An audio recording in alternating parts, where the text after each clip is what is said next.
Well, hello and welcome to The Wrap. This is a show and podcast rounding up all things Zwift from the last week of racing, tech, events, fashion, etc. You name it. We are live on Twitch, YouTube, Facebook, and Twitter. This is episode number 60. Is that over the hill? No, 50 is over the hill. We're like, I don't know what 60 is. What is 60? There's a thing, there's an analogy for that one too, but I'm not positive. But it's Thursday, September 7th. 2023. We've got a good show for you today. I'm Nathan Guerra. Anna Russell sat next to me. We are talking about, well, there was an announcement actually that came just in the last couple of days that Wahoo and Zwift have announced a settlement of pending litigation. So that little Scrabble seems to be over, and Zwift and Wahoo looks to be our friends again. Is Sker and the Summit the hardest race course out there? Because we are looking forward to next week's ZRL, and I think a lot of conversation about courses and what courses are people's favorites, etc., is going to be on a lot of people's minds as we get into the racing season, virtual racing season. Wasting watts in Pack Dynamics 4.1. Big thank you to Eric Schlange on this one, because it really is this topic I'm going to be excited to talk about, because there's been a lot going around the community and conversations about Pack Dynamics 4.1. Yes, we've hashed it many times, but we have some really clear, what seems to be objective examples of what to do and what maybe not to do and what might be happening in the pack. We're going to be talking about VO2 training today. It's going to be just a quick little introduction about VO2 max training, what that's all about in the coach's corner. It sounds like Anna's taking part in a study on carb consumption during training. So it's going to be interesting to get a little bit of like direct subjective, like what is her experience with that new intake of sugar that she might be doing. And then the workout of the week, it's called Guerra Hill Attack. Well, I didn't call it Guerra Hill Attacks. Are now, I mean, is Gabby count as a producer now at this point? She's helped out. Yeah. And so she named it, I called it MTB Hill Attacks when I wrote it initially, but it's going to be essentially a workout that's really good for mountain bike climbing hill attacks, or something that's like a Paris-Roubaix, or with some of the classics, those kinds of courses that have some pretty hardcore hills that you need to roll over. So that's what's coming at us. The jersey pick of the week is the NZ Bro, which is interesting. I like it that we have that, but I'm wondering if there's an update to it or something. And then we also got the Glasgow gloves for the garage pick. So make sure to join us with the chat. We'd love for you to interact with us. We'll bring in any pertinent comments, questions, etc. This is also a podcast you can download. Head over to ZwiftCommunityLive.com to quickly find it after the episode, or search The Wrap and Zwift, and you should find it really quickly anywhere that you do download the podcast. But first up, as always, we talk about what we've been doing in relationship to exercise, Zwifting, racing, etc. for the week. So Anna, you want to kick us off? It has to do with, does it have to do with racing? I'm paint stripping Doesn't my have, kitchen. no, I mean, that's fine. You can talk about why you're not. You can talk about why you're not racing, or why you're not. So a big shout out to Gabby this week, because I got in the depths of paint stripping, which took a lot longer than I thought. And I got into my, like, it's similar to the ticks on your workout in Zwift. I was like, I've just got to get this wall down, and then I'll go do some stuff I need to do. No way, now I'll just do that one. And then it was just this and because it's tiles, it was like, I'll strip that tile. Oh, I'll just get another one done, and another one. And then anyway, went into the depths of paint stripping. But this week, I got into a bit more structure. So I did a 1 hour workout last night, which is the longest I've been on the bike since surgery. So I was pretty stoked, and added a bit more pressure on the pedals. So I lowered my FTP by 30 watts, but was holding sort of 2-minute efforts at FTP. So it's just all about, because they cut basically a line. So there's a line in my tummy button, and then a line like that big, whatever that would be, maybe 10 centimeters. Right where the sort of thigh and the abs come together. So they didn't actually have to go through muscle, which was awesome. But the podcast listeners are getting a really good visual right now. Yeah. You're doing a great job. You're doing a great job, Anna.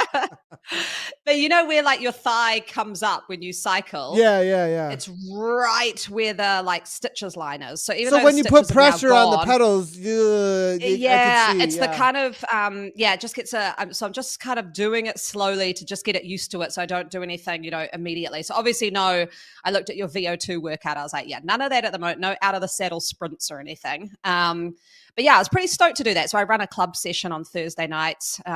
If anyone in the Southern Hemisphere wants to come along and check them out, but it's 6:30 New Zealand time on a Thursday night, and it's at the moment we're in build phase, so we're sort of doing tri-specific, longer. Last night was like 5 by 1 minute, and then the neck on 1 minute rest at like sort of just under FTP, and then the next set was 5 by 2 minute, just over FTP with 1 minute Ooh. rest. So that second set is really hard. So, and then it finishes off, you'd like this actually, it finishes off with 8 15-second, which I did not do this but 8 15-second all outs to failure, no erg mode with 45-second rest in between.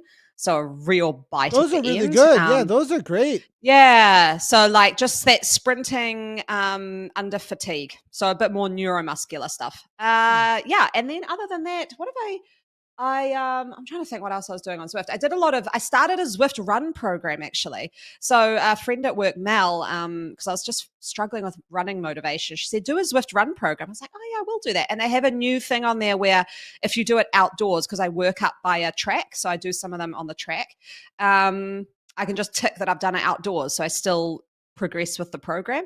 And that's been really nice actually. So I jump on Zwift and do like sort of 20 to 30 minutes, but with a bit of interval work. And yeah, I've really enjoyed that. So the Zwift programs, I haven't really gotten into them before, but yeah, I'm doing this training plan, cyclist to 10K. So hopefully that'll keep the motivation up. Yeah, it's pretty. I found surprising, like, well, should I say surprisingly, but I have found that they're definitely, um, you get some pretty good workouts in there. Now, how well all of the workout space is organized, I wonder if sometimes my like aversion is the organization more than like what's Yeah. actually in there for content.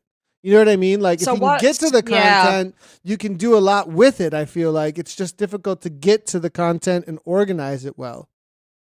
Yeah, and I think I'll see how this running one goes. The part that I still don't like is when you log in, it's like, you need to do this workout. And I have that intuitive thing where I'm like, don't tell me what to do. Like, I'll do what I need to do. So that's the only part I don't like. It's like, you must do this by Thursday night. It's like, well, I'd prefer to actually push it to Saturday. You're a coach. That's like, you're a coach and like you're an experience. Like somebody who needs a coach probably is going to be like, okay, I gotta go do that. Like I gotta get that in before whatever. Like, I mean, I get, maybe not. I mean, I'm a little bit torn on that one because I think some people are looking for that. I think some people are looking for that accountability, and it's a great thing that the program, if they had the option to just click those off, maybe, and then like stop telling me like a little thing that has like Scotty the Squirrel's like, do you like it when I tell you what to do? And like, no, go away. Just like the old Microsoft like paperclip guy, like you know, I love that and you could like see, and some people hated him, so they just turned him off, you know. So anyway, all right. What are you up to, Nathan? So lots of intensity, getting prepped for Schwamagan. Last week Friday, I needed to do a threshold effort, and it like got down to where, okay, I'm just doing this at night. And so I've been doing all my efforts on Zwift on my mountain bike in order to get very specific training, the crank length, the position, the handlebars, all of that, just as specific as it can be. And I've also done like all of my training on that power source as well. I want to make sure that I'm just really getting down to the nitty gritty of, I want to make sure everything is exactly where it needs to be. So I went and did, what did I do? Did I just do like a full gas Friday? I did some sort of like full gas threshold effort. And then I did a full gas threshold efforts on Friday. And then on Saturday though, we needed some VO2 and Gabby was like, let's do the tiny races, they're a great VO2. I'm like, well, they're great VO2 for you. I'm going to have to just attack off the front for it to be a VO2 for me, because otherwise I'm sitting in and waiting, and then it's kind of more of a 1 minute power thing or something. Yeah. But I was like, fine, but it's PD 4.1. This is going to be a full on test of PD 4.1. I was like, I'm going to just make sure that I am trying to destroy the group every moment I can and just break away. It's just going to be breakaway. And so, the first one was actually a cool course. It was on the two bridges course.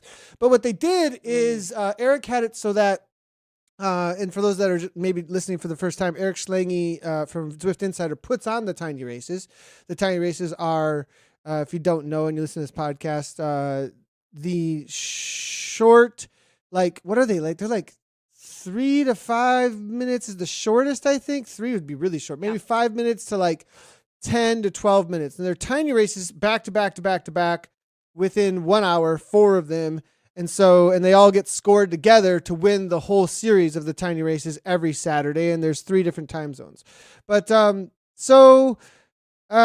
first one, it was all anvils. And so it was the 2 bridges loop. And on that 2 bridges, you go through the SEs and then you go to the bridge for the sprint, right? The reverse sprint. And that was the first finish line, right? So that was a quick one. The bridge down the sprint. Did you approach it from down the sprint? Down the SEs. Down the SEs. Yeah. Down the SEs. Okay. And then boom, into, and you had an anvil. Now I forgot the anvil got shortened on that one. Yeah. So I hit the anvil because I had the old anvil in my head. So the old anvil on that sprint, you would hit it coming over the top of the last Estes punch. Nope, I hit it there. My anvil was gone before we were even going downhill, really. I was like, oh my God. So I ended up getting on a wheel though. And you, in PD4, you can like, if your power's high, people ain't coming around you. Like, you can hold position. So I was in like second or third wheel maybe at that point, falling backwards. But I put in enough power that people couldn't come by me and was able to hold on for seconds. So that was a good one. And on a mountain bike, I can't kick over 1,000 watts, actually. It's like really, really difficult. So I have to do like a really extended kind of sprint, and I run out of gears and stuff. But anyways, long story. I ended up breaking away in a lot of them. But my second race in tiny races had like a technical issue. So I ended up not actually... I would have won the tiny races, but I had a technical issue. And so I was that guy who I came into race 3 fresh. And like KBH was there, Kevin Bouchard Hall, and a couple other big names. And like, so on race 3, going into the SEs, that climb, I just went like 8 watts per kilogram over the whole freaking thing. And and then we broke it. And then it was like 3 or 4 of us. That was the most exciting one, actually, because it was, the breakaway worked. We got away and like, we were able to work together. And then it kind of came down to like, we got about 15 seconds. And then everyone started looking at each other like, are we friends still? Nope, we're not friends still. Okay, nobody's willing to do anything, and then the attack started. And so that was a lot of fun. It totally turned into a great time. And besides that, it's been a lot of outdoor zone 2.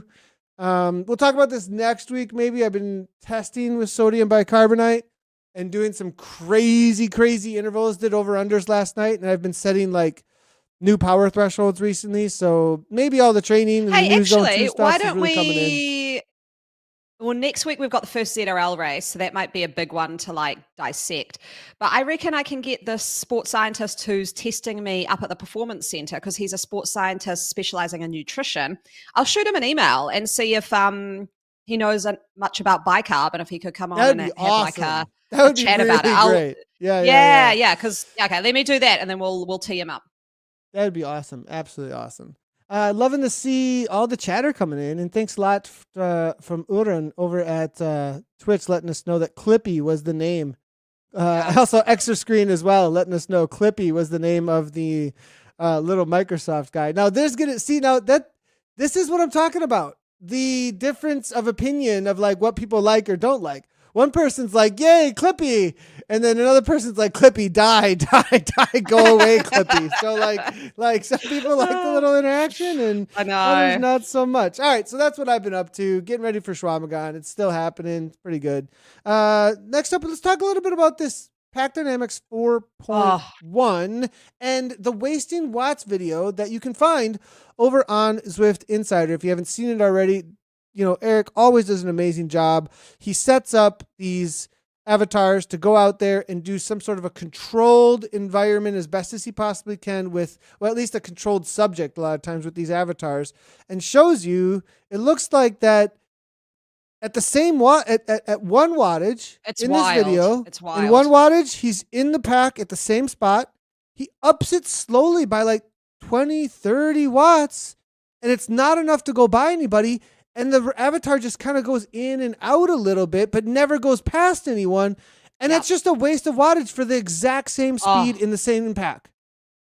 Oh my, like I got sent this video by M. Nyquist in our Discord chat for upcoming ZRL, because we're talking about everyone go out and practice with pace partners.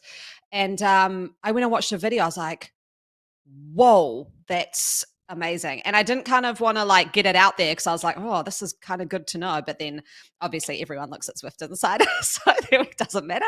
But yeah, so the wild part is, yep, he's sitting there in the pack at 200 watts. And then, yeah, like you said, he increases it slowly. He's at 240 watts and it stays in the same position.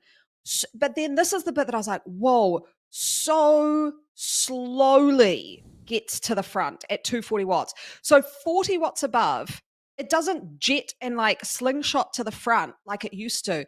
His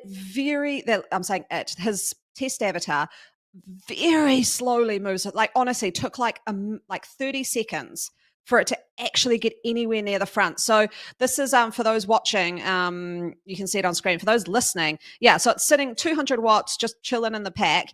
And yeah, like the 240, that was what shocked me, is how slow it took to actually get anywhere near the front.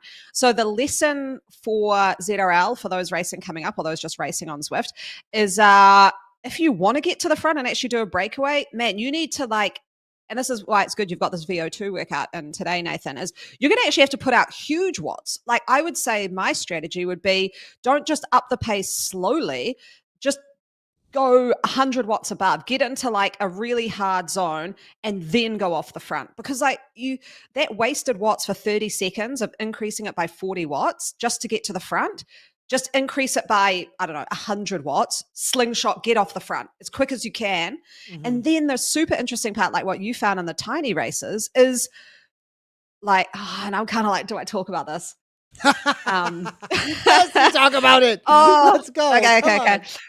So Eric talked about how this is a equivalent kind of to sticky watts, but with way different physics. If you have been watching the Vuelta and you saw what Quick-Step did in the last race, I didn't see today's race, but yesterday's one, they blocked up the road. I've also seen Jumbo-Visma do that in the Tour of Flanders, I think. Okay, you're looking ahead to this race coming up with ZRL. You've got a draggy 3% climb. Shoot some riders off the front and block up the road. You could put your riders on the front and people can't get past you. Like to get past you, they have to put out like an extra 60 watts to get past. So this blocking strategy, which is, I did a video on my YouTube channel ages ago on how you can do that with what used to be sticky watts. You can do this again, which is super fun. Whoa. Now, okay, so here's like the ability to do that. You're going to have some pretty savvy Zwifters that are holding so, and the way that works in real, so there's a couple of in real life things that are pretty freaking cool that are able to be done now in Zwift.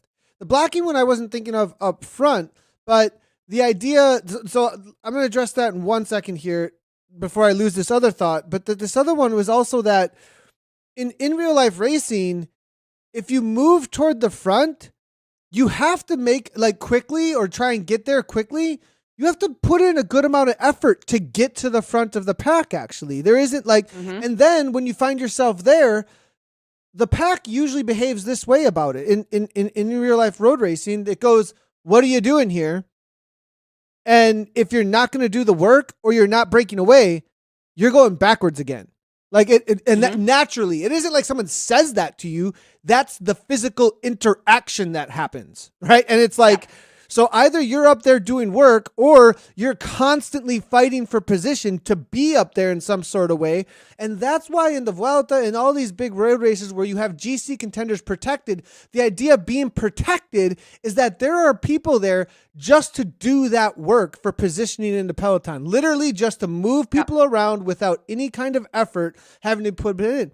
If I'm in a crit race and I want to be up toward the front, I've got to attack corners for like probably, I don't know, a lap, maybe 2 laps. 2 laps probably more so in a pro race. Like at least if I'm toward like the very, very back, it might take me 5 laps to get to the front of the pack, putting out way over threshold just to get there. And then once I'm there, guess what? There's a bunch of teams trying to go. And usually I don't race with a team when I race. I don't have a road team. So I'm racing Pro 1-2s there. And they're like, what are you doing here? We don't want you here. And once I get there, if I'm not attacking, I'm like, trying to hide.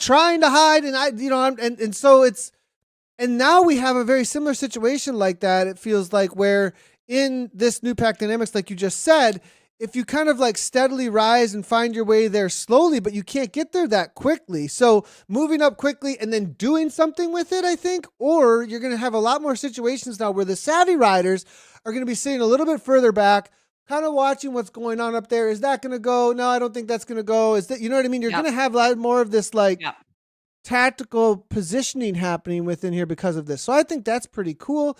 The other thing that you said there about blocking the road, now that's going to take medium high pace. That's going to take like sub threshold tempo pace from like a few individuals to set it just high enough that nobody wants to do anything, but at the same time, not high enough to catch the people off the front. That's a really fine edge to play. But if you got a good team that knows how to do that, it'll work out. Well, we do. We used to do that with sticky draft, but when that got taken away, you couldn't do it anymore. So, but this is also like, I really hope, but I don't know if I see it happening. I really would love to race ZRL PD 4.1 and steering, because this is where you can do this stuff. Like you can literally, and this sounds horrible because it's like negative racing, but this is kind of the tactics of team dynamics. You can steer around and block as well. Or if you're sitting like, I don't know, 5th, 6th wheel back, and like you're that person kind of sitting and being like, when do I go? What shall I chase? If you've got steering, you just ramp it to like whatever side of the road on whatever world it is you need to go to get onto the center line, drill it up the center line so you've got clear roads, so you don't have to get, past anybody, and you just go for it, right? So yeah, it's I'm super pumped actually. Race number 1, PSA for ZRL. If you do not have a breakaway tactic or some fun tactic like that with this PD 4.1, come on. Like, you got to do it. Like, let's get this aggressive. I like that because the chatters I've seen this. A lot of people are like, "Oh, there's not. This course can't have any breakaway." They're like, "It's really it can." But I feel like, I think so too. And the downhills, they're like, "Oh, there's too much long." I'm like, they don't feel like if somebody's hammering now on downhills, it doesn't matter as much anymore. Like you don't have as much roll through. Somebody will travel faster off the front on a downhill than or at least as fast as the pack. And if you got a few working, you can get away so easily now. Oh my gosh. I reconned that course because I'm DSing for the team for the first 3 races. And like I'm so excited. I'm also so excited because I picked up a new team member for Saris and also our Riot team. I've been racing with her. Well, she's been racing on our local like our New Zealand series on Zwift. And she is actually a really, really good in real life racer. She races nationals and came like 5th or something. Her Zwift craft, she's only like 16. Like, wow. She Who's this again? Wait. I haven't named her just because she's young. Okay. I was like, wait, she's pretty young. I was wondering if you had said someone or not, or if I missed it. Okay. But I was talking to my husband actually. Sorry, this is a little tangent, but anyway, she's quite young, and she was like, "Oh, I'll come home from school at lunchtimes and race." And ZRL, I was like, "Awesome." She's like, "I talked to my parents, and they are all about it." I was like, "Well, if I think about it, you're a New Zealander, you're 16.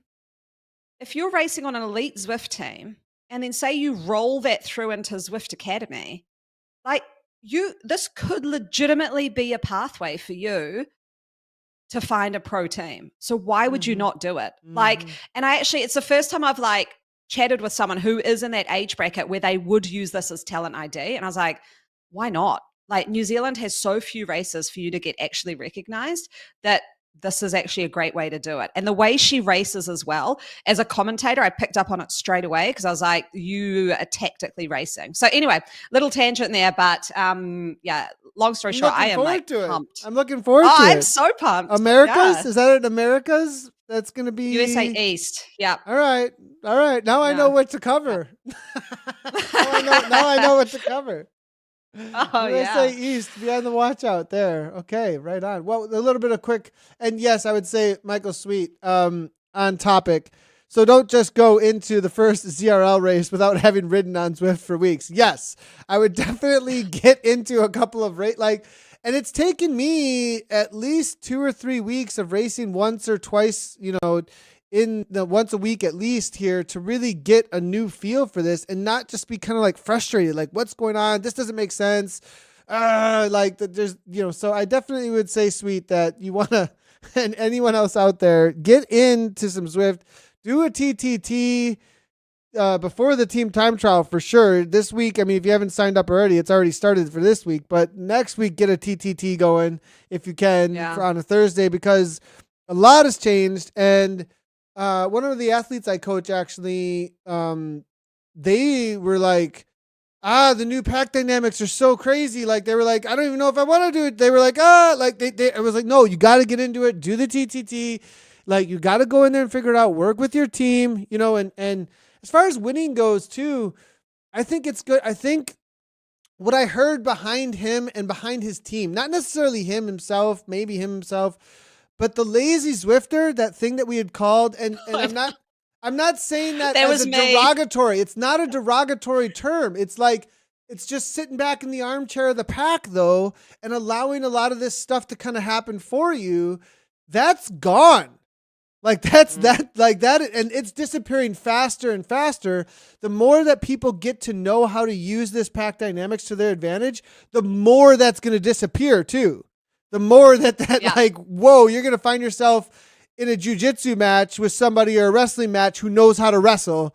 Have you ever been in a wrestling match with someone who knows how to wrestle? Yeah. You're pinned in, but like, this is the point you were making, that it's getting way closer to IRL dynamics, because in real life, you come into a crucial part of the course and you're like chilling down the back of the pack, you're out. Like your positioning is crucial and you have to work for that positioning. Like if you watch the World Champs men's road race and the women's one as well, but more on the men's side, was 150K to go. They're fighting for position. There's no one hanging out the back. So I think that's it. And I think one thing racing isn't group rides. Yeah. And I think that was exactly the point I was about to make, is I think Zwift needs to have pack dynamics racing. And I saw someone make this comment. I was like, that is so true, is there should be PD 4.1 for racing. Absolutely. But group rides, I think they need like a pack dynamics that enables you just to chill, because I think I don't want to go do a group ride for 2 hours and be fighting to be in a pack the whole time. I sometimes just want to kind of spin away and feel like I'm getting sucked along a little. Okay, so can I, so I think that's a great idea. And the reason, so I want to get to the reason for that. I don't know that the reason is Zwift. I think the reason is the way people interact with the game. And so because people don't like to pay a lot of attention to where they're positioned and how they're pushing and how they're not pushing, you can, and maybe not as much anymore. And as people learn it more and more, it'd be, oh, wow, this is really it. I think so. Yeah. Okay. There's a mental aspect there. So I got to back up a little bit, because I was going to keep on going down that idea that like, well, the way people interact with the game makes it so that it's always fighting for position. But at the same time, that's kind of the point, Nathan. Like, hey, we kind of just don't want to do a whole lot of like mental energy into this right now and just kind of roll along with our buddies in the old pack dynamics. And so that's a good point. And I think, to be fair, if I was organizing a group ride now, I would probably just have it rubber banded. so that you could kind of, because I think as well it comes to the Zwift mentality of like like the Tour of Watopia group rides, like are they really group rides? Because everyone tends to race them. So then PD 4.1 becomes important because that group ride is literally a race. So I think good club organizers who set them as like, we're doing 2 watts a kg and that's it. And we've got a fence up. I think that'll be fine. It'll be those mass group ride events that I'll just go race instead. You know, like I'll just go do it as a race. Anyway, shall we do the head into the Wahoo? I want to just help one of the viewers here. Extra Screen came in and said, "Well, bummer, downhill was really the only thing I was good at Zwift." And I want to clarify what I said about downhill is actually that the downhill effect now is not as strong in PD 4.1 when it comes to the group. As an individual, that means that the group won't catch you as easily if you are off the front because there isn't as much of a roll through effect from the group because people have to fight to get by instead of just roll through with more speed, snowball effect. So that snowball effect we've always talked about, it's disappeared a little bit. It's not disappeared completely, but it's definitely been toned down so much that the group doesn't just roll up to a breakaway. So actually, if a downhill is your advantage, you can actually probably get a better advantage even now than you had before with PD 4.1. Yeah. So I'll give you a hot tip for the ZRL race. I did a recon ride with a group and I gave them this hot tip, which was when you get to because there's no segment points, right? But if the pace will be pushed on breakaway bray, QOM, because it's a good way to try and get away, obviously. When you get to the top, there's a little bit of flat, maybe just 100 meters of flat. Camera angle 6, check how strung out the pack is behind you. And I said to them, if there's a pack behind, like it's still grouped together, don't worry, just chill, get back in the pack. If it is strung out in 1s and 2s and it's really long, go for it. Get momentum, sprint over the downhill, get some speed, because like you said, I don't think they're going to catch you.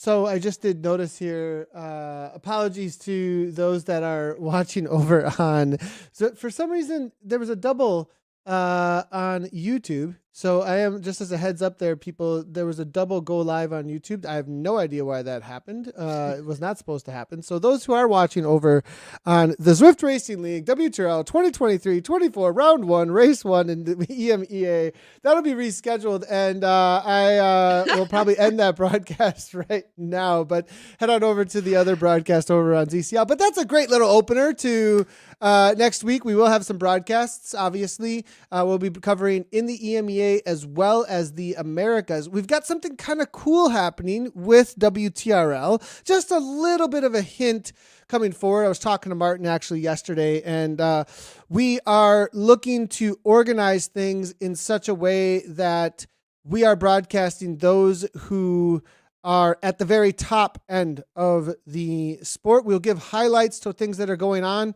but what's cool is the way that the matchmaking is now happening over at WTRL now, we can kind of track that a little bit better. So we're getting into a space where we're trying to focus in on the reason that you do have viewership and broadcast a lot of times. We'll look for those human interest stories also as well. But yeah, just be on the watch out for that. And just so you also know, the reason why we are broadcasting what we are broadcasting is because we're trying to make it so that as best we can from the community with the tools that we currently have, that those who have earned it are getting those broadcasts. So yeah, that's what we're aiming for next week. So, and I do see over there James Barnes and Aaron Bleakley. I loving to see there's chatter over there. Okay. All right, moving on. So you had led us to go ahead on the next topic here, Anna. Wahoo and Zwift announce settlement of pending litigation. So today, this is from Zwift Insider. Today, Zwift and Wahoo have confirmed an amicable settlement in the patent infringement lawsuit brought by Wahoo against Zwift 11 months ago. News of the settlement, blah, blah, blah, blah. And the bullet points, because I'm all about the bullet points. So Zwift and Wahoo confirmed this amicable settlement, grow the indoor fitness category, deliver continual ongoing improvements through blah, blah, blah. Wahoo has granted Zwift a limited license to use its patents. So this is point number 1. and Zwift will continue to sell its Zwift Hub Smart Trainer in existing e-commerce markets, US, UK, and Europe. Okay, I want to go on point number 1. I'm just going to conjecture the hell out of this. So Wahoo has granted Zwift a limited license to use its patents. Now, I don't think they would do that without getting a little bit of honey in return.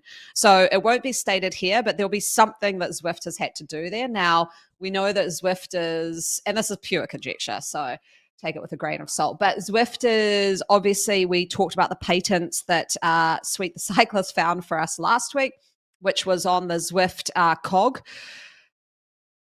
Maybe Zwift might share some of their hardware development with Wahoo, because it looks as though Zwift is kind of like maybe holding off on that because it's been in the works for like a year, this virtual gearing and everything.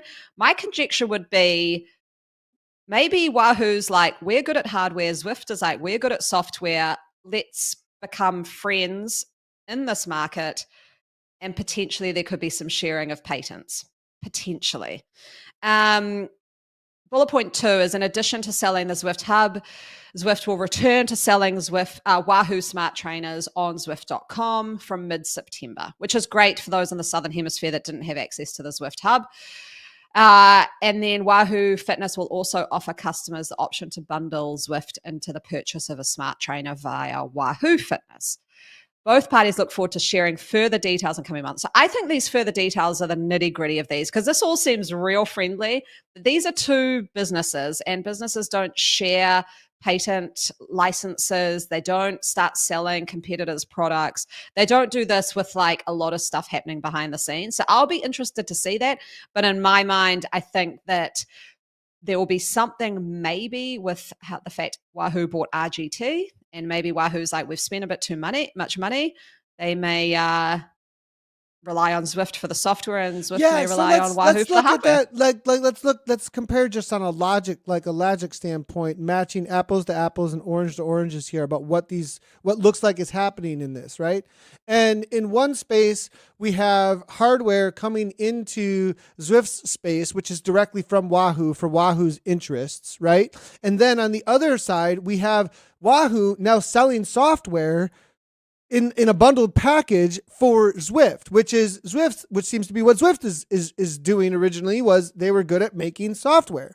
And so after this announcement, Wahoo RGT, so this might be nothing, okay? But like, it kind of is right alongside at the exact same time that this announcement went out. Wahoo Fitness was Wahoo Fitness, but then Wahoo RGT's Facebook name changed. So like, there's Wahoo Fitness as its own thing, but they had another Facebook page that was called Wahoo RGT. They changed their name to Wahoo Fitness right after this came out. And so I'm kind of are there some gives and takes happening here where Wahoo's like, hey, like, you kind of are jumping into our space in some ways, and like, let's try and help the whole market. And that's one of the great points.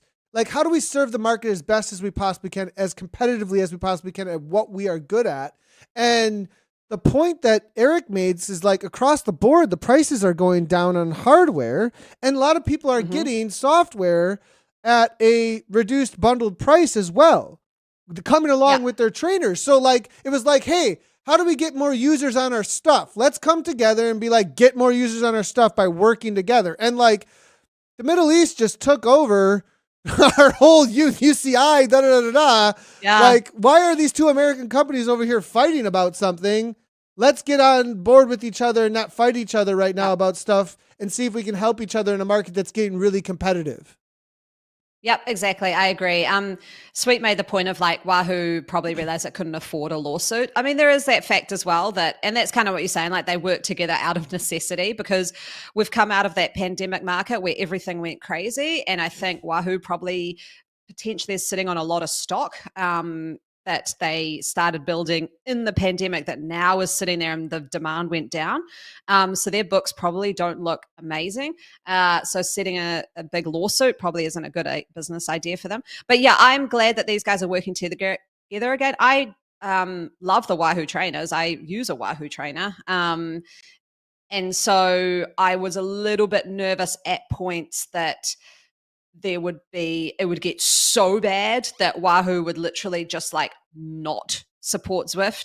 And then I was like, oh yeah, I'm gonna have to like, I can't get a Zwift hub. So what do I do?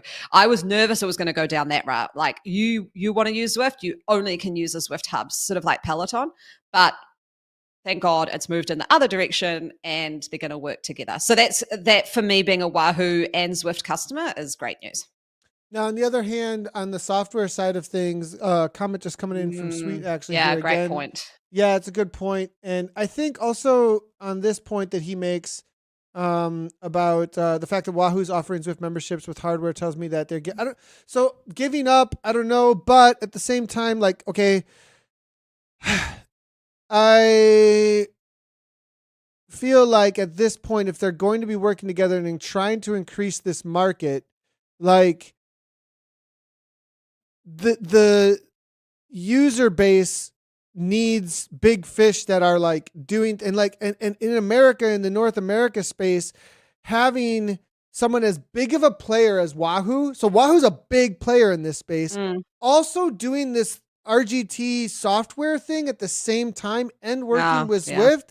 It kind of segregates things just enough from a business interest point of view, right? So because Wahoo is a player in this space, they can make deals like we see with the NCL, where RGT is being used in every major city as the platform for esports racing. And from an esports perspective of unifying things into one kind of space, for me, I'm happy about this. Not as like a Zwifty, I'm the Zwift guy thing, but more from like, we need the competition to at least adhere to a few places.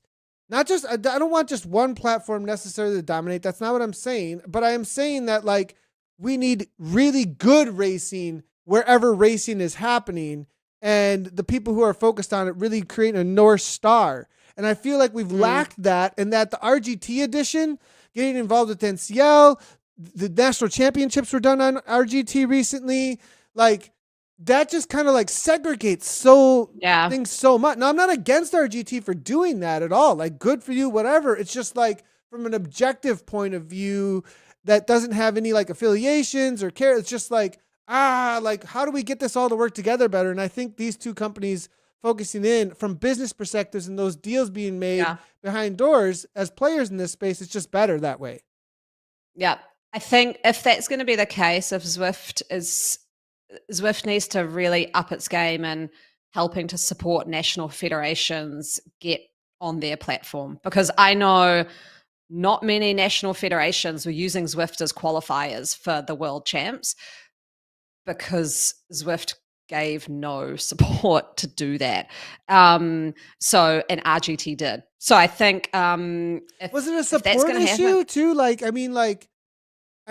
just events or like, you know what I mean? I don't know. So, well, I think there was, from looking at it, there's RGT, I think, was pretty much like, I'm speaking again from not knowing in depth, but I know like they hosted the Canadian qualifiers, or the USA qualifiers. And yeah. They did both, I'm pretty sure. They did both. And they also had national championships for both. Yeah. And I think it was pretty much like, just come use the platform for free and we'll give you all this event support. Whereas with Zwift, it was like, you know, the sticky points that I always mention with sort of like, it's quite a lot of steps to like, okay, let's get an event on and everyone's got to be Zwift members and be paying a subscription and, you know, all of that. Whereas, I think they're like, if there's one area in Zwift I'd like to see grow is like James Bailey's sort of like event team. So you could literally have someone in James's team, which is like National Federation support contact. And they're like, okay, here is what you need to, because if you look at a national federation, I contract to them, like they're not esports specialists. They need so much support to be able to set up an event that makes sense. And so having someone to be like, look, here's our template. This is what you need to do. We'll set the event up for you. If you need any support with people who are new to Zwift, we'll help them out. Like a bit of a wraparound. So my point being is like in early days, I did that. Like literally I did that. Like for a couple of national federations. So I was that middleman doing that and doing the broadcast because we were providing a community service or whatever. And so like 100%, like my point being, I'm not sure it was a support issue. That's my point. My point was like, there was like other things going on, like not, so anyways, but so the ability for these national federations now to come in, I think is a really, really good thing. And I have a feeling that perhaps, I hope, that's another question though that's been coming up. And actually I've had a lot of conversations about this in the last 2 weeks of like, is that the direction now with the UCI? So we're going off another topic, but it comes in for sure with this Wahoo thing and RGT maybe not doing, because national federations have an affiliation directly to the UCI. And is Wahoosh going to be the one who comes in with that?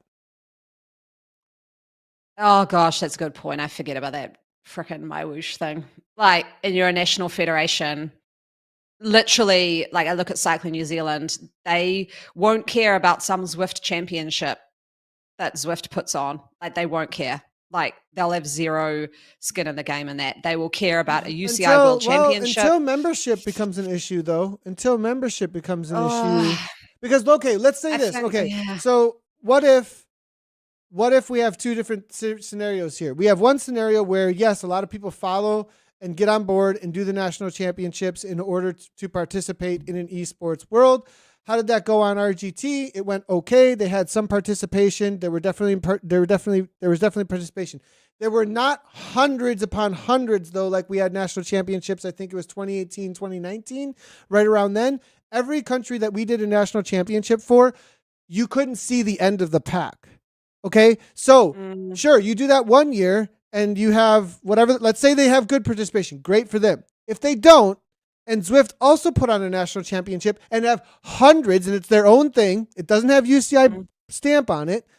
And there's hundreds and hundreds of people. Is New Zealand not going to go? I think this is how it's going to go. Okay, go. So, okay. We look at in real life, you have the huge event is not the World Championship. Like, I mean, it's big. The big event is not the World Champs or the Olympics for the riders. It's Tour de France. It's Paris-Roubaix. World Champs is big, but it's your trade teams that most of these riders are riding for. Then they go off to their national team for those two particular events, World Champs, Olympics. I think Zwift could actually just focus on the trade teams. Next, Wahoo Lacole. And the Zwift Championship is a trade team championship. I don't think they need the national stuff because, to be fair, the national federations, if they look at the hierarchy of their... Careful. Oh, my God. If you look at national federations and the hierarchy of what they focus on, I know in New Zealand, it's like track. Track is like number one because it's at the Olympics and it's at the World Champs and we do well at it. Then it's probably road. Then mountain biking, then BMX is probably equal to mountain biking or underneath it. Then it would be esport. So I reckon the trade team stuff on Zwift is a bit like, I think that's a great, you don't need national teams. You have your trade teams. Yeah. Oh, man, so many things just popped into my head. Like boom, boom, boom, boom, like 50 different rabbit holes that we can go down.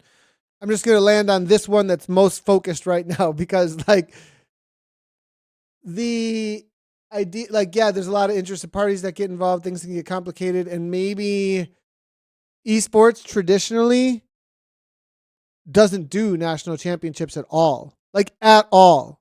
There is no successful esport that has centered. Now, that doesn't mean that there isn't. So like people know that a trade team's from an area and they start hyping up their area. So like in Dota, I'm going to use that as a quick little example here.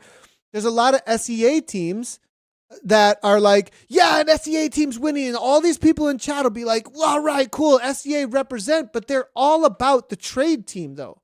They're all about that branding. And they just know that most of that team or the ownership of that team is coming from that area. So you still get that regional, but it's mainly regional actually in the esports area. So just trying to compare, in an online interactive gaming competitive space, how fandom interacts already from examples that we can see, it doesn't succeed at all. Overwatch League has not succeeded trying to make the teams centered around geographies. It's actually failed because they've tried to center it around geographies as far as the fandom goes. And a lot of the feedback actually within articles that I've read from people who analyze this space, like, we don't do that anymore. They're like straight up like, I don't need to be a fan of this team or that team because of where I live. I can be a fan of anybody, anywhere that I like as a team because of whatever personality's on it.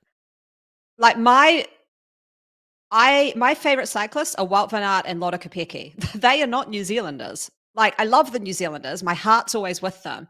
But like, I just love those riders. And also when I was watching the World Champs and I see like Tom Scoynes up in the lead pack, I'm like, I have no idea what country he's from, but I know he rides for Trek.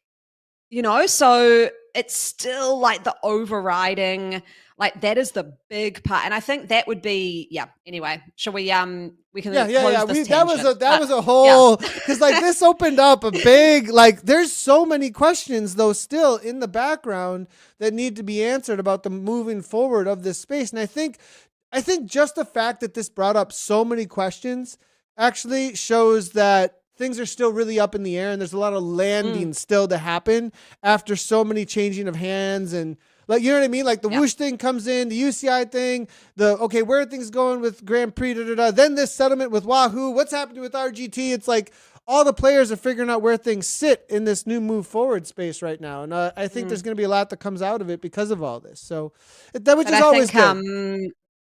And I think like we saw if My Wish is putting restrictions on people who want to ride elite on there that they must do 3 community rides a week and they must do this. That's a whole nother topic, but they're not approaching this community ride. We'll talk about that next week. We'll talk about that Okay, we'll do that next week. That's a different, oh my gosh. Just keep on opening up the cans of worms. Holy cow. So, on a lighter note, is Sker in the Summit the hardest race course? Let us know, chat. We want to know what you think about that. We're going to move on, actually, I think. But I think no. I think if we're going to, no. Like, really? I think something like Alpe de Zwift or like the straight up climb is the hardest race course. Like, can we have that as a Reddit thread? I'll request it as a Reddit thread and we'll come back to it Reddit next thread. Week. What is the hardest? What is the hardest race course and why? Like what and why? Yes, and qualify it for what kind of race, all that kind of stuff. I'll throw that up on Reddit after this. So, all right, so let's get right into our coach's corner. VO2 training introduction. Just a straight up definition of VO2. We're going to do a quick little introduction about how you can train your VO2 and why it's important and how about response on it, etc. And I threw this in there. Is there anything that you want to intro with it real quickly? Okay, I want to intro with VO2 max training is not a common source of training for triathlon. So as a coach, this is probably the part that I'm most unfamiliar with. So I was quite looking forward to this topic. We do a lot of sweet spot, long efforts kind of a thing. So VO2, if you can start real basic, like what is it and why? Yeah. No problem. So VO2 training, it essentially stands for the maximum volume of oxygen that you can uptake into your bloodstream. Okay, so that's what VO2 is. It's volume of oxygen at maximum. And that's why you see these masks. That's why in the little, this mask that you see in this little introduction thing that we have here, that is not a mask that is doing elevation training. That is a mask that's testing the oxygen transfer into the body and then what's coming out of the body as you expel breath. It's measuring how much oxygen has been uptaked into the body through that test. And the reason why this is so important is because the transfer of oxygen and how quickly it can go into the bloodstream and then be used is a huge marker for how fast you can go. Because if you can get more oxygen into your blood, you then can use oxygen for longer as your primary source for energy rather than lactate. Okay, so so this is going to take a little bit of a lesson here on how energy is produced. We've done this a few different times, but for different reasons, right? So the main thing here when we were talking about lactate threshold is like you get to a place in lactate threshold at which you no longer can use just oxygen and you start using lactate as a replacement for producing ATP. Okay, so ATP is the thing that makes, we're going to talk about this over and over again in Coach's Corner probably, because that energy production and the movement of the muscles all depends on ATP. And so the production of ATP, which is the little thing that moves the muscle, okay, it's like a little protein that, like, I don't know if is it a protein, but anyway, it's between the two muscles and it goes like this. It's like, if you're not watching, it creates a lever, okay? And the ATPs are what make your muscles contract. And so to produce those, you can use oxygen mixed with sugar, you can or lactate. Okay, lactate starts replacing that oxygen mechanism, and as you run, and that's why you fill up with lactate, and that's why having a lot of people are like, oh, get the lactate out. Well, the lactate isn't bad. The more lactate that you can use, the better. The more that you can tolerate in your body, the better actually, at the point at which you can no longer use oxygen because you can't get it into your body fast enough. So that's why VO2 max is important, because the faster that you can get and the more oxygen you can get in, the less lactate, not the less, but the longer you can put off using lactate at a higher and higher wattage, or a higher and higher power output, or higher work output. So once the work gets high enough, so go ahead, Anna. Yeah. So I just had two questions. So lactate's, like you're saying, lactate's not bad, but I'm assuming once you start utilizing lactate, that will very much expedite muscular fatigue, yes, which is thank you byproduct that we don't want. Okay, so oxygen will be like, if I'm riding, my legs feel good. I've got diamond legs or whatever they call it. I'm got good sort of VO2 oxygen uptake. The legs are getting everything they need to work well. You get into a lactate scenario, you're getting that fatigue. Like we used to call it, like your legs turn to bricks on the track. Like you're doing the last 100 of the 400 meters and you're literally running with bricks. So that would be lactate, right? It expedites muscular fatigue. Yeah. Go ahead. So the lead-in question I had, and it kind of is related to a conversation I had at the Performance Center yesterday, which is, if you look at, and I'm assuming this would kind of lead into this workout and why you do it. If you're doing a race and it's got multiple climbs or multiple periods where you would hit a VO2, you must be able to train, because you've hit the lactate, right? Say you've done a bit of VO2, you hit a bit of lactate. How do you then get through that lactate to then hit it again and again and again without your legs just disintegrating into fatigue, right? So how do you get VO2 like lactate resistant, I guess? Yeah, so that's a different work. Well, that's what this workout is somewhat for. This workout that we're going to talk about this week, the Guerra Hill Attacks or the MTB Hill Attacks, is about really high intensity VO2 efforts followed by some lactate clearance or lactate buffering away from the muscles, or at least at a certain level of lactate that gets comfortable enough to go again, right? And so so on finishing real quickly on the VO2 then, the idea of VO2 workouts is to increase, it's not as much about lactate clearance. This workout is a VO2. The workout we're looking at today is going to be a VO2 mixture with lactate clearance. But VO2 workouts are actually more about maximum oxygen uptake. And they are one of the fastest responding workouts you can possibly do. Over a longer period of time, years even, especially as a younger athlete, if you slowly start to introduce more zone 2 training and base training and foundational training, and not so much of the glycolytic. Now you can, glycolytic meaning the sugar burning, the lactate focused, the really high intensity systems, those are very fast responders. We're talking from 2 weeks to 3 months or so, you can get the most kind of out of that. And And they sit within a bigger foundation. If you are looking at the pyramid of workouts and the way a peak happens, the reason why a lot of these coaches write the pyramid in a way that the endurance stuff is toward the bottom of the pyramid is the larger foundation, that also kind of matches with the time it takes to build the foundation. It takes a longer period of time to see the responses from it. And also the amount of buildup of that foundation can happen at a broader level to get higher and higher and higher. Everything really sits underneath that because go ahead. So on that, the other kind of question I had was Jonas Vingegaard apparently and Lance Armstrong had very high VO2s, which was genetic. So there's the amount you can train, right? But trainable. Yeah.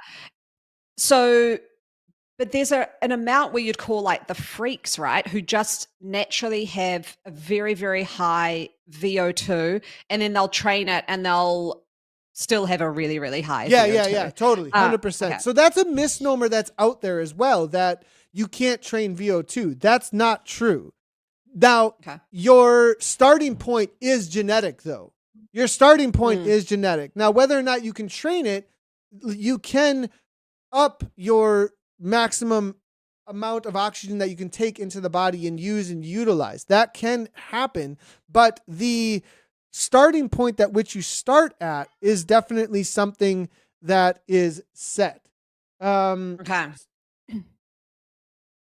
So, now as far as VO2 efforts and what they look like, so that's more complicated, and really, please, we should probably create a Reddit on this and go into it more in depth. And there's plenty of conversations that can happen otherwise. But the point then here is very different. And this is the reason why they're so short, is because you're trying to train your body. And this is why they have to hurt so much. You're trying to train your body to the point at which it cannot intake any more oxygen and get it to that point at which you are trying to get in as much oxygen as you possibly can into those muscles and then go to failure and then come back. It's the same way about like any kind of time to exhaustion or any kind of weightlifting that you're doing. If you're aiming at a specific function in the body, well, this function is all about how much oxygen can you get in and how quickly can you utilize it. So that's why you're going and doing these super high intensity 3 minute to maximum probably 8 minute at the most, because at that point you're really starting to get into lactate threshold. You're really starting to get into clearance of lactate in a way that's not just a buildup of lactate. It's not necessarily about bringing in as much oxygen as I possibly can and getting past that, and then you kind of go into a settled. You don't want to go into that I'm settling mode. The moment that you go into like, I'm settling for this wattage, I'm settling for getting into a rhythm, you're probably starting to get into a different zone of training. And so that VO2 space is going to be all about, I went to complete failure in that 3 to 5 minute range. And then I got done with it and I'm like, I'm dying. I can't even do it. And that means you've really pressed that system. Now, the reason why we don't do these, why these are really, really focused on certain periods of time, is because they're so fast responding. And if you did this all the time throughout the year, you might not be getting that much benefit from doing it over, and you might do better to raise the foundation of the pyramid and come back to it for a higher power output at another time. Question as well is, so I don't know if you want to put the workout up on the screen, but with these types of workouts, so you're saying like 3 to 5 minutes. Now, if it's to failure, I know something that some of my athletes would do if they're sitting in erg mode is, instead of failing, they'd just get up out of the saddle and they'd have a cadence of like 30 in the last minute, right? Instead of actually failing. So is it a good idea to have like a cadence goal or target as well? So like you got to stay between like 75 and 90, because if you're dropping below 75, you've theoretically failed. So that's a tough one, because it depends on on that, I think if you're still producing the power output, there may be some benefit. Now, 30 RPMs, that's pretty low. That at that point, I would say no longer. Like, I would say that doesn't even make any sense because you're not actually producing power that's what I at that mean, point. yeah. I I'm would just say thinking like of 60-ish, like around 60. okay. Like I would continue around Well, 55, 60, like pulling through and you're actually pedaling still. Go ahead though. the reason I have this question is because people have that obsession with all the ticks on the workout. And if you say go to failure, they'll be like, well, I didn't fail because I still did it, but you're not getting the benefit. So would you say like maybe not a cadence goal, but like you have to remain seated? You can't like just get up out of the saddle and I would grind. say I would say a cadence goal is okay because I stand out a lot on these kind of workouts, especially because one of the things you're trying to get out of your body here does have to do with the muscle response, but like you're really looking for a respiration response. You're really, and so like standing up and going to produce that response in the breathing, to produce that response and trying to uptake as much oxygen and I'd almost say that like if you're not standing up sometimes you might not be doing this. Now, if your discipline takes seated discipline, if it takes seated, like you need to stay seated in your discipline because it's better for your discipline to stay seated, then don't do this. I'm not saying, I'm not advocating that. But at the same time, there's times at which I can't push my VO2 as much without standing up and using all of the muscles in my body to force my body to go to that VO2 type space that I'm trying to accomplish here. Again, 3 to 5 minute efforts. 3 to 5 minute efforts is what we're looking at here. Recommended erg on or off? You know, that one's really hard. Starting, if your coach, these are ones that I would really get some advice on too, because VO2 workouts are difficult and they're hard. They're so hard, and going to failure and how you're going to failure, having a coach or having somebody be able to walk you through that and what it's like and how to go about it. I would say that because these are about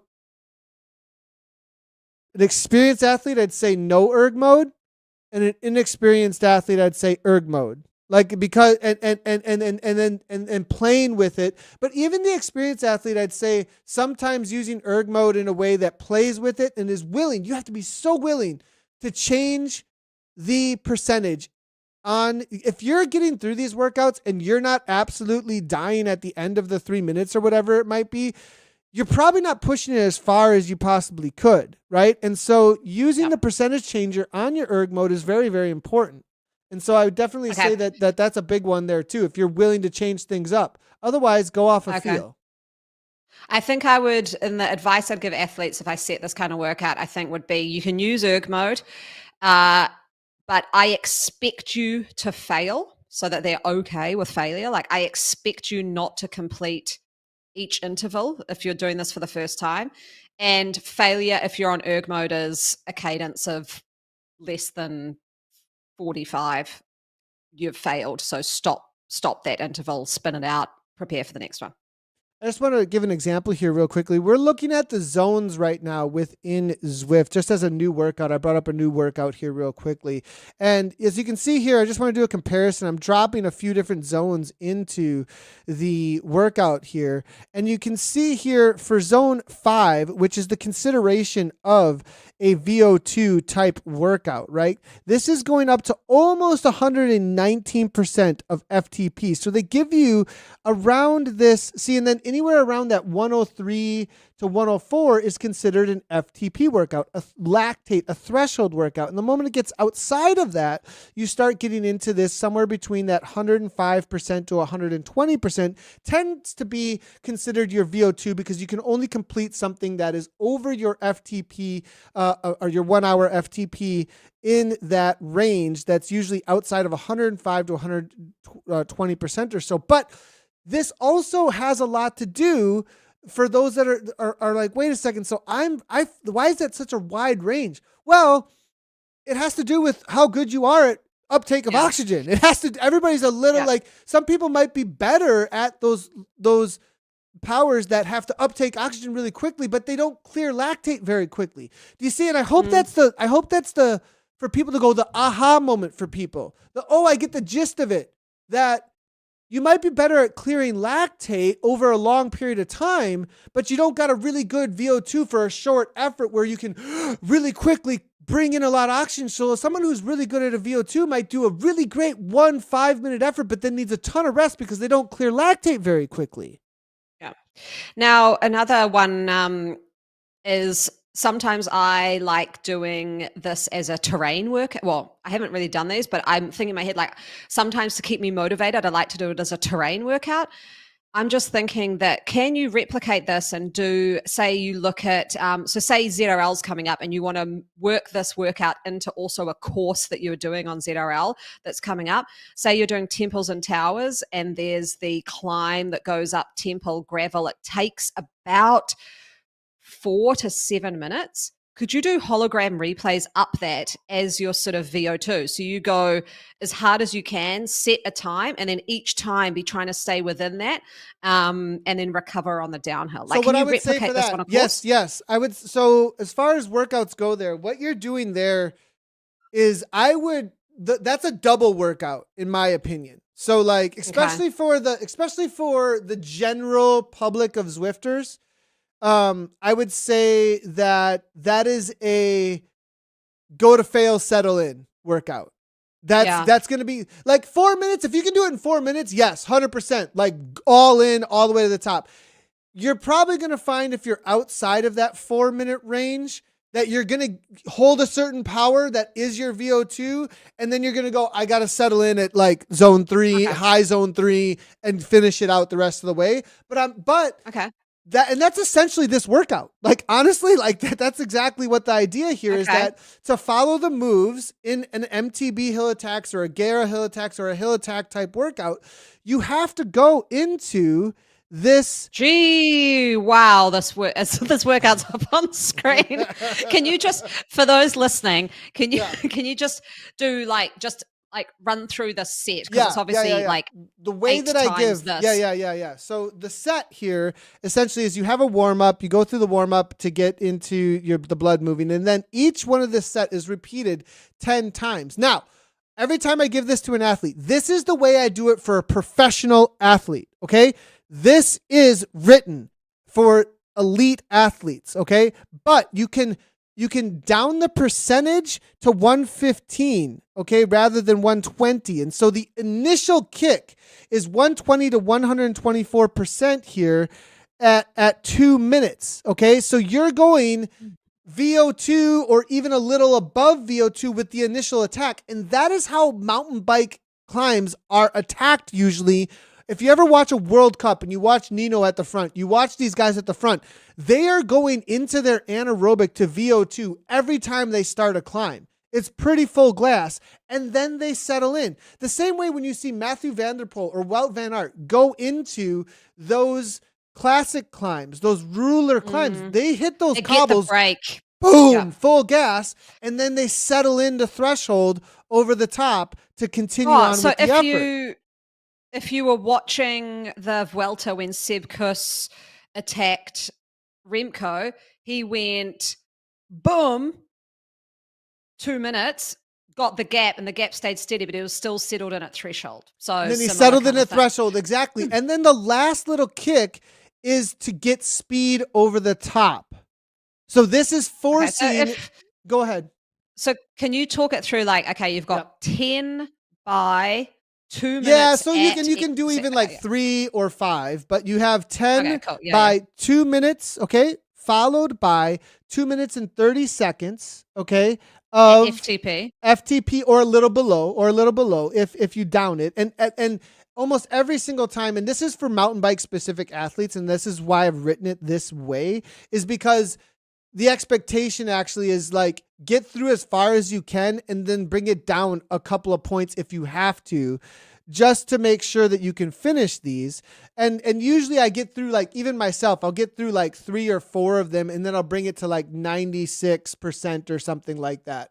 And so be willing to mess with that. Now, as you get super fit and more fit, you might be able to do a little bit more than this, but this is a 2 failure workout on purpose because the percentages do change throughout the racing a lot of times even too. And so 2 minutes on, 120-ish%, 124 is what I currently have in here. Then you got FTP for 230. You settle in at FTP after the initial break has happened on the climb. And then whoever's with you is with you. If you're solo, you're in your effort. And then you get to the top of the climb for that last 30 seconds. You're at 150%. You're in full anaerobic, a kick over the top to gain speed and then get into a rest as you descend. And then you descend and you chill for 5 minutes, 50%. I would even bring that down lower.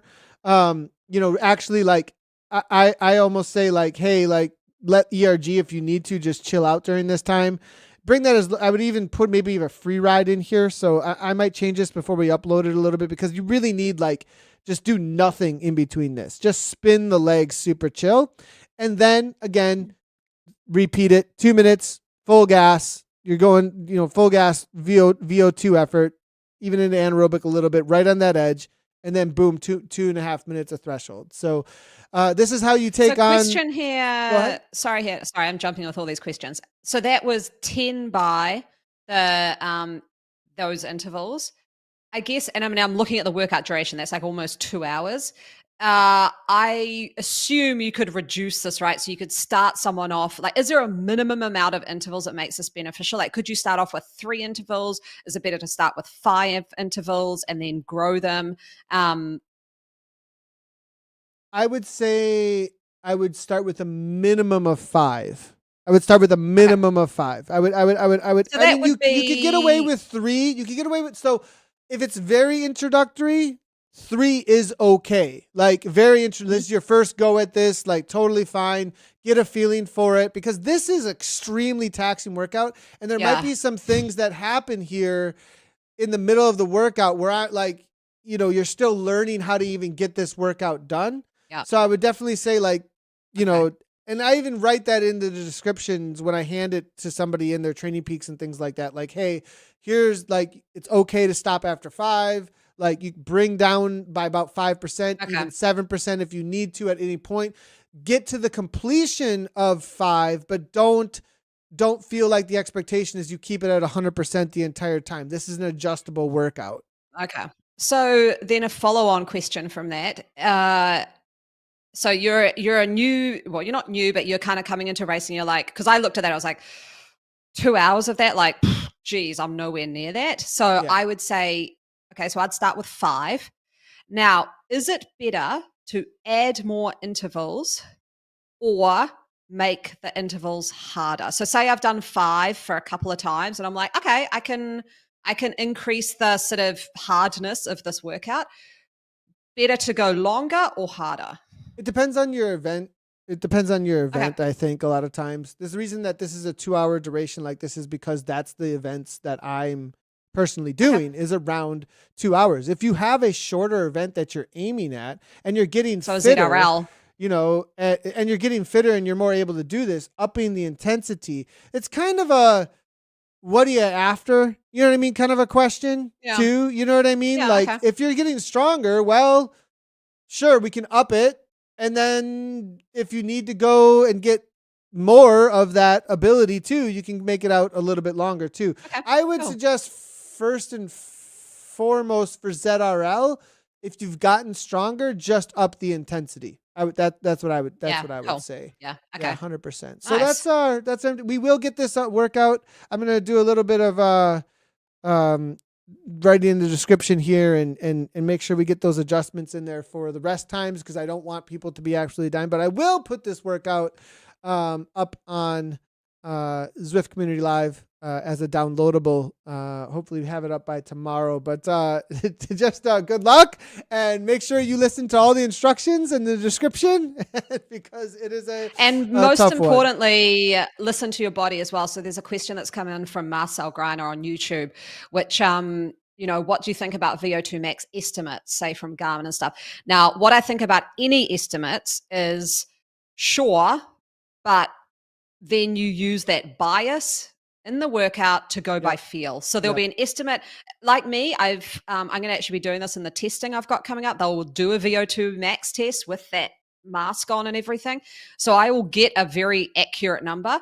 But because I'm at the lowest level of my fitness at the moment, I will have to use bias all the time to make sure that, and I'll probably use bias to make sure that I fail in each one to then be like, okay, I would say that's where I'm sort of at now.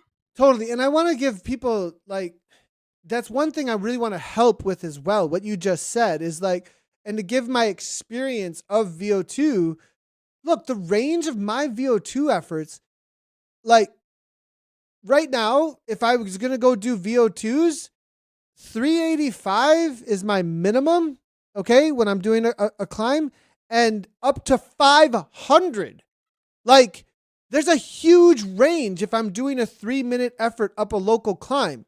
My first one, I might try and blow it out and do like a 500. Now, the second one might be more like 380 and 390. Maybe I'm going really good and I'm increasing, or I'm having a good day and I can repeat 450s. Like, the range is huge, but it just needs to be over FTP, not settling into a lactate clearance mode, getting into that heavy breathing.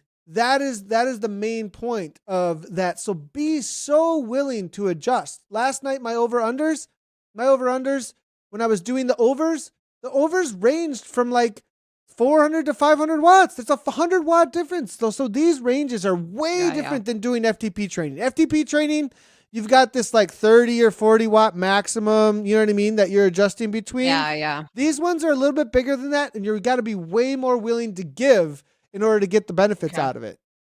So nice. I like that. I'm excited to get into this kind of stuff again. Well, it'll be great for your ZRL training. It'll be so good for your ZRL training. All right, so we're going to move on to the next topic. And the next topic, let's just, for our closing out as always. Oh, well, do you want to talk about the carb consumption real quick? Like, what's going on with that? I'll just give a quick, because I'll probably bring it into the podcast and actually have the tester in there. So I work at a performance center, and every so often I get the opportunity there to go and be a guinea pig for their peer-reviewed academic articles. So at the moment, they're doing a study, which I'm taking part in starting in October. So in about 3 weeks, the scientist is a nutritionist. So he's actually looking at how coaches, so this will be kind of interesting for us as well, is that carbohydrate utilization is commonly measured using gas exchange. So that's that mask that you have on.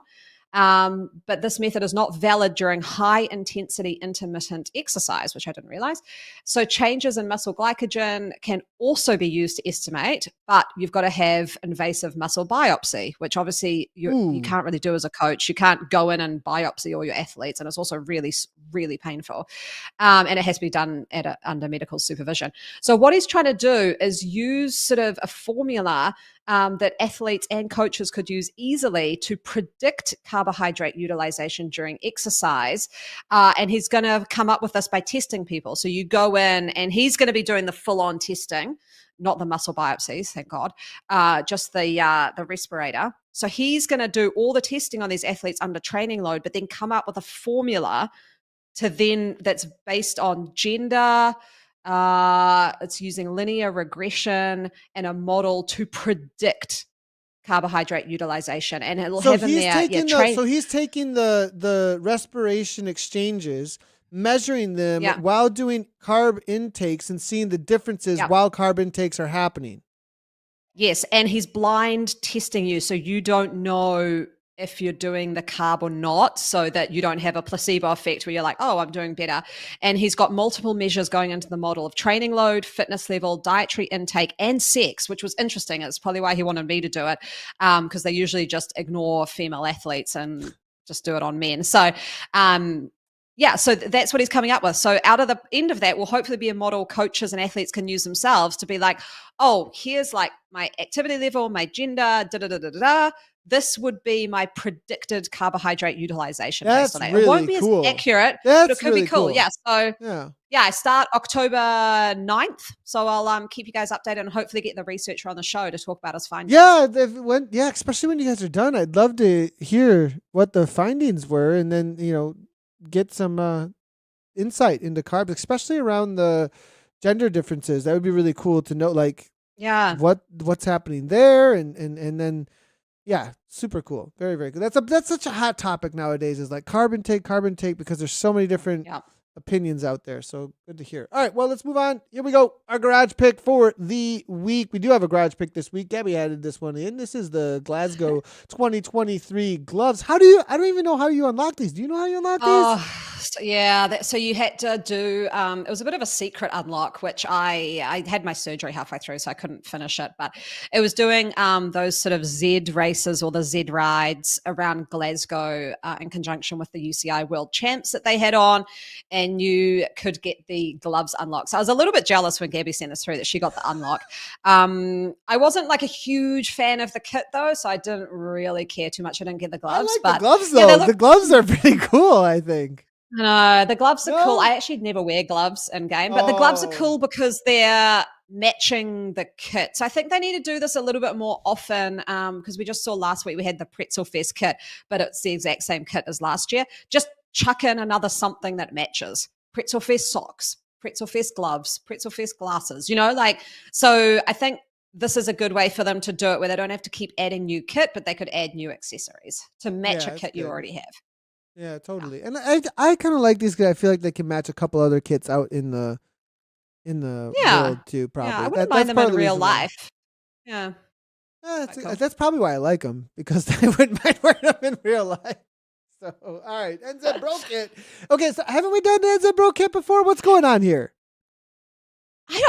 Correct me if I'm wrong. I don't think we have, because they've just got this kit in game relatively recently. There's a Kiwi Ride kit, which has been in game forever. Yeah. So there's a Kiwi Crew Riot kit what's his face? Greg Henderson leads a ride, and that was the kit here. But this is the NZ Bro group. And I want to just start highlighting now the kits of teams who are racing in ZRL, who have got a big presence in ZRL coming up. So shoot me a PM on Instagram if you want your team ZRL kit highlighted, because I just want to highlight the teams as well, especially just because we've got team racing coming up.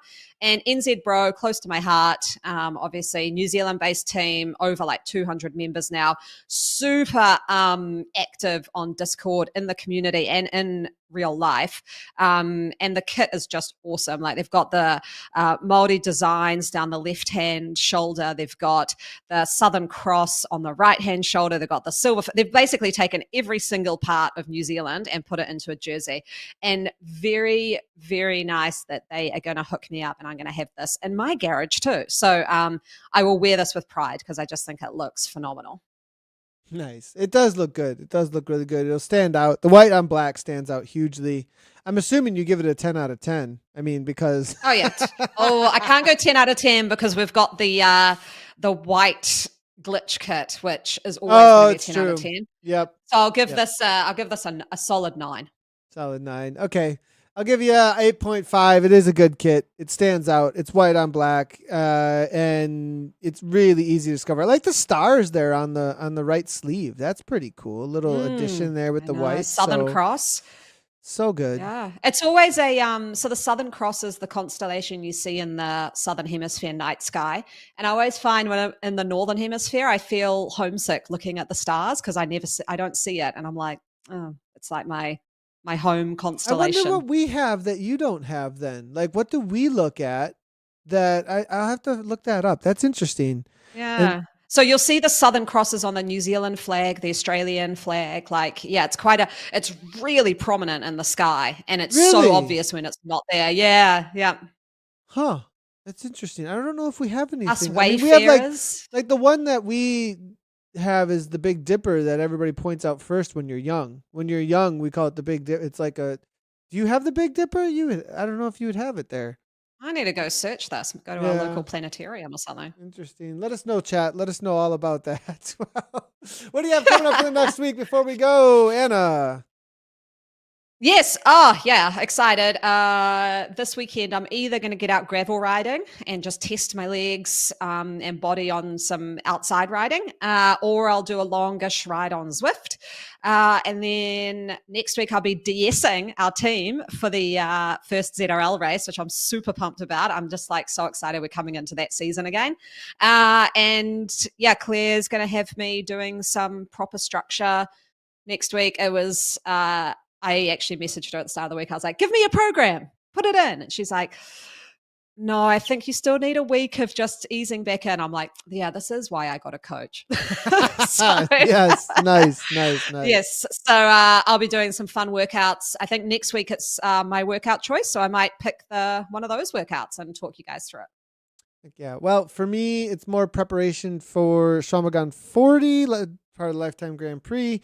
Not this weekend, but the following. So we're going to have a lot of super high intensity intervals mixed with lactate tolerance efforts. So it's going to be good. And really, really happy with the way the training is going. I've never seen power numbers like this before. So, and that's been this whole year. But I mean, literally, it's just been like gains upon gains. So I'm super excited. Stay healthy, and that's the goal. I think I will be racing the Zwift Racing League as one of my final preparation efforts, but I'm going to have to not be sitting in and making it very hard. So because like this is there's got to be one way or the other. Like it's either I come in fatigued and sit in, so I do efforts prior, or I go and do the race and then do efforts after as well, because it's not quite as long. I need a little bit more than what ZRL provides. So I'm still thinking about how to approach that. I want to show up for the team. And so because the best way would probably be do my efforts and then throw a race on the end. That would probably be the best way to do it for my training. But I want to show up for the team. So it's kind of like, well, I'm just going to make it really, really. So I'm giving away all my secrets here. I'm just going to make it really hard. I'm just going to make it really, really hard is the plan. So that's what's up with me. A lot of intervals over the weekend, some more zone 2 and coffee rides. We're out there looking for the Fire Tower Latte. We have this fun little joke right now. It's a little social media thing that we're doing, because Fire Tower is about a 2 to 3 minute climb. That's like the main climb toward the end of the Shawmagon 40. That's like this really famous for the area, not really famous, but like for the area, it's like the highest point in the county. And it's got a fire tower on it that they rebuilt. And all these people sit up there with music, and, they've got a devil dancing sometimes, or pirates, they're handing out bourbon. Like it's like this like crazy party on Fire Tower. So I'm out looking for Fire Tower lattes instead of pumpkin spice, right now for the fall. So that's what's going on with that. All right. Thanks everybody for tuning in. If you want to download this, go ahead and search up The Wrap and Zwift anywhere that you do download a podcast. We've been live on Twitch, YouTube, Facebook, and Twitter. Make sure to hit like, follow, subscribe, comment. It helps out the channel a lot with the algorithms. You can also head on over to ZwiftCommunityLive.com. Sign up as a member over there to get updates and newsletters, as well as listen to the podcast on the podcast tab. And you will see some updates on the upcoming ZRL coverage over there real soon. From Anna and I, thanks for tuning in. As always, we'll see you next week for episode number 61, and right on.